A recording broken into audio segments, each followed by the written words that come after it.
আসসালামু আলাইকুম সবাই, কেমন আছেন সবাই? আশা করি সবাই ভালো আছেন এবং সুস্থ আছেন। আজকে আমি দেখাবো কিভাবে একটি পেন ড্রাইভে মাল্টিপল উইন্ডোজ বুটেবল করা যায়। ইউএফআই এবং লেগেসি মোডে দুটি মোডে আপনি চালাতে পারবেন। চলুন শুরু করা যাক। আমি এখানে 16 জিবি একটি পেন ড্রাইভ ব্যবহার করছি। আপনি এখানে 32 জিবি, 64 জিবি, 128 জিবি পেন ড্রাইভও ব্যবহার করতে পারবেন মাল্টিপল উইন্ডোজ রাখার জন্য। চলে যাচ্ছি কম্পিউটার স্ক্রিনে। কম্পিউটার স্ক্রিনে চলে যাওয়ার পর একটি ব্রাউজার ওপেন করবেন। ওপেন করে ইউআরএল লিখবেন ভেন্টয় ডাউনলোড। এখানে প্রথমে একটি লিঙ্ক এসেছে যেখানে আপনাকে ভেন্টয়টি ডাউনলোড করতে হবে। তো এখানে আমি ঢুকলাম। ঢোকার পরে এখানে একটি লিঙ্ক রয়েছে ভেন্টয় 1.0.94 উইন্ডোজ জিপ। তো এটি আমি ক্লিক করব। ক্লিক করার পরে এটাকে আমার গিটহাবে নিয়ে যাবে। নেওয়ার পর স্ক্রল করব এবং নিচে লেখা আছে Ventoy-1.0.94 উইন্ডোজ জিপ। এখানে আমরা ক্লিক করব। ক্লিক করার পর আপনার ডাউনলোড লোকেশনটি সিলেক্ট করবেন। ক্লিক করার পর এটি ওপেন করবেন উইন্ডার দিয়ে।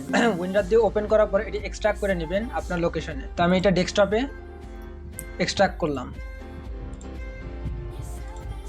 ডেস্কটপে চলে গেলাম এবং এই ভেন্টয় ফোল্ডারে চলে গেলাম।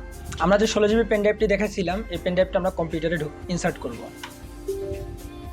পেন ড্রাইভটি ঢুকানোর পরে আমাদের এখানে যে লেখা আছে ভেন্টয় টু ডিস্ক, এটা আমরা রান অ্যাডমিনিস্ট্রেটরে রান করব। রান করার পরে এখানে আমাদের পেন ড্রাইভটি শো করছে।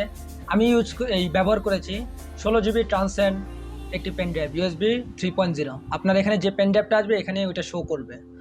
অবশ্যই মনে রাখবেন পেন ড্রাইভ লাগানোর পূর্বে কোনো পোর্টেবল এসএসডি বা হার্ড ডিস্ক যদি লাগানো থাকে ইউএসবি টাইপ সি অথবা টাইপ এর মাধ্যমে এটি ডিসকানেক্ট করে নেবেন। যে পেন ড্রাইভটি দিয়ে বুটেবল করবেন সেই পেন ড্রাইভটাই শুধু কানেক্ট করবেন। তো আমি পেন ড্রাইভটা কানেক্ট করে নিয়েছি।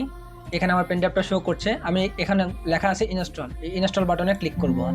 এখানে লেখা আছে the device will be formatted and all data will be lost, continue. আপনি ইয়েস দিবেন। আবার চাচ্ছে ডাবল চেক, আপনি দিবেন ইয়েস।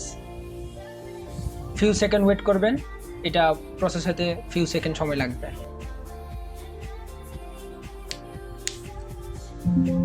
এখানে লেখা আছে congratulation Ventoy has been successful install. তো আমরা এটা ক্লোজ করে দিব। নট নাও, এটা ক্লোজ করে দিব। ক্লোজ করার পর আমরা দিস পিসি বা মাই কম্পিউটারে চলে যাব।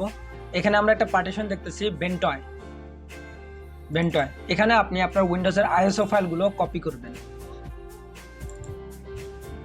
তো আমি আমার উইন্ডোজের আইএসও ফাইলগুলো এখানে কপি করছি।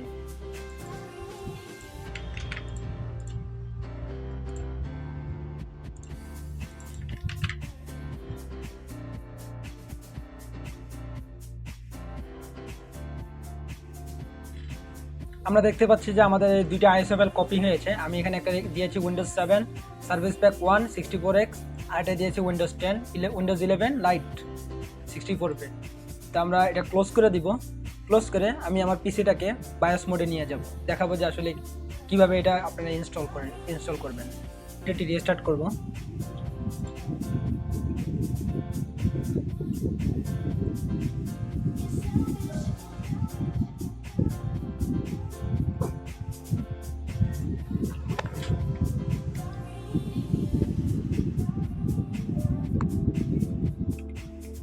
আমি আমার কম্পিউটারের বুট মেনুতে ঢুকবো। আমার কম্পিউটারের বুট মেনু হচ্ছে F8 আসুসের ক্ষেত্রে। তো আমি এখানে UEFI Z+ ট্রান্সেন্ড 16 GB এই পার্টিশনটি সিলেক্ট করব। সিলেক্ট করার পর আমরা দেখতে পাচ্ছি যে ভেন্টয় উইন্ডোজ 11 লাইট এবং উইন্ডোজ 7 সার্ভিস প্যাক। এখানে আপনি আপনার পেনড্রাইভের সাইজ অনুযায়ী আপনি আরও অনেক উইন্ডোজ সিলেক্ট করে নিতে পারবেন। সিলেক্ট করার পর আমি এখানে প্রেস করলাম। প্রেস করার পরে নর্মাল ইনপুট NETC। তো আমরা উইন্ডোজ লোডিং স্ক্রিনে চলে আসছে। তো এখানে দেখছেন যে এখানে উইন্ডোজ লোড হচ্ছে। আমাদের সেটআপ স্ক্রিনে চলে আসছে। আশা করি আপনাদের এই ভিডিওটি ভালো লেগেছে। কোনো কিছু না বুঝে থাকলে অবশ্যই কমেন্ট বক্সে লিখতে পারেন এবং আপনাদের নতুন কী কী ভিডিও দরকার অবশ্যই আমাদেরকে জানাবেন। সবাইকে ধন্যবাদ।